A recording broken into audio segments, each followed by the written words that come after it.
Pemirsa, gedung tua di kawasan Bintaro Sektor 7 yang sempat roboh beberapa waktu yang lalu akan segera dibongkar. Tahap persiapan telah dilakukan di sekitar gedung itu untuk mempermudah proses pembongkaran. Untuk lebih lengkap, langsung saja kita tanyakan dengan reporter Ardianto dan juru kamera Andrianto.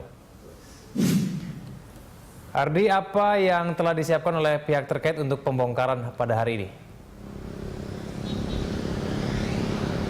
Ya, Egan, saat ini ada beberapa persiapan yang dapat kita lihat. Tadi kita sempat mendapat informasi bahwa telah dibangun parit di sekeliling gedung. Guna dari parit ini adalah untuk mencegah getaran ketika gedung ini dirobohkan. Kemudian ada persiapan lain yang telah ada, yaitu seperti yang dapat Anda lihat saat ini adalah crane. Crane ini akan digunakan untuk meruntuhkan gedung yang ada di kawasan Bintaro ini. Nantinya crane ini akan dipasangi sebuah wrecking ball. Guna dari wrecking ball ini sendiri adalah untuk diayunkan dan kemudian menghancurkan gedung tersebut. Perlu diketahui bahwa pemerintah memutuskan untuk tidak menghancurkan gedung ini dengan bahan peledak karena bahan peledak dianggap bisa merusak lingkungan sekitar. Oleh karena itulah maka digunakanlah crane dengan wrecking ball ini.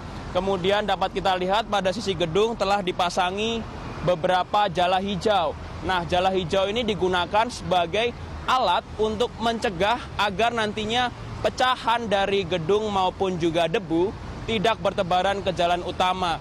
Jadi dapat kita lihat di sini bahwa sudah ada persiapan yang cukup matang dan tinggal dilakukan eksekusi dari gedung di kawasan Bintaro ini. Kembali ke studio, Egan. Baik, Ardianto, kemudian apa penyebab gedung tua itu akan dibongkar pada hari ini? Mungkin Anda bisa jelaskan alasannya. Ya, Egan, seperti yang kita ketahui, gedung ini akan dibongkar karena ada dua alasan utama, Egan. Yang pertama adalah alasan keamanan, dan yang kedua adalah alasan ketidaklayakan dari gedung ini.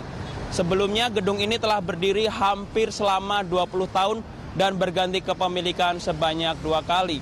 Pada kepemilikan kedua, gedung ini sempat diaudit oleh pemerintah dan ditemukan bahwa gedung ini tidak layak untuk digunakan. Oleh karena itu, setelah itu gedung ini tidak lagi digunakan dan dilanjutkan pembangunannya. Pada pertengahan tahun ini terjadi suatu peristiwa di mana gedung ini dibongkar secara manual tanpa koordinasi dengan pihak pemerintah. Akibatnya bagian depan dari gedung ini roboh tanpa pengawasan. Oleh karena itu ada kekhawatiran, Egan, bahwa nantinya jika gedung ini roboh atau bagian gedung ini roboh ketika tidak ada pengawasan akan membahayakan orang di sekitarnya. Oleh karena itulah gedung ini dirobohkan karena dua alasan. Yang satu adalah untuk alasan keamanan dan yang kedua karena memang gedung ini sudah tidak layak lagi digunakan.